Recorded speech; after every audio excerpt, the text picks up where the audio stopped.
বন্ধুরা, আমার কাছে ইয়ামাহা FZS ভার্সন 3। তো গাড়িটি আমার কাছে গড়িয়ে গড়িয়ে নিয়ে এসছে। তো দু জায়গায় দেখিয়েছে, কোনো সলিউশন হয়নি। তো আমার কাছে আসতে আমি দেখছি গাড়িতে কোনো সমস্যা নেই। তো সেন্সারে কোনো সমস্যা নেই। তো আমি যেটা দেখলাম, ইঞ্জিনে কম্প্রেসার নেই, আছে কিন্তু কম্প্রেসার সেভাবে নেই। আচ্ছা, তো আমি দেরি না করে ইঞ্জিনটা খুলে ফেলি। ইঞ্জিন খোলার পরে দেখতে পাই পিস্টন ফেটে গেছে।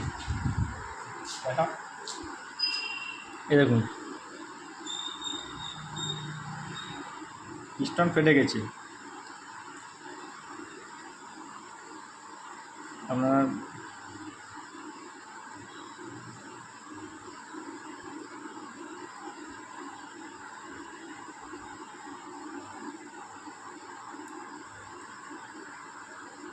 তো দেখতে পাচ্ছেন পিস্টনটা ভেঙে বেরিয়ে এসছে।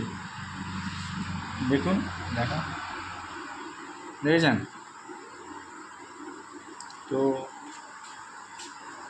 কাস্টমারদের যাতে লোকাল তেল না ঢোকানো হয়, পাম্প থেকে যেন তেল নেওয়া হয়, হ্যাঁ, এইটা আমি সব কাস্টমারকে বলবো যে যাতে অরিজিনাল তেলটা পাম্প থেকে নেন। দোকান থেকে 50 টাকা 100 টাকা না ঢুকিয়ে পাম্প থেকে নেবেন। হ্যাঁ, ভালো পাম্প যদি হয় ভালো তেল দিবে। তো এই জিনিসটা হবে না। 12,000 কিলোমিটার ঘুরেছে একটা ইঞ্জিন, হ্যাঁ, 1 লাখ 1.5 লাখ ঘুরবে, সে জায়গায় 12,000 কিলোমিটারে আপনার ইঞ্জিনটা খোলা হয়েছে। ঠিক আছে।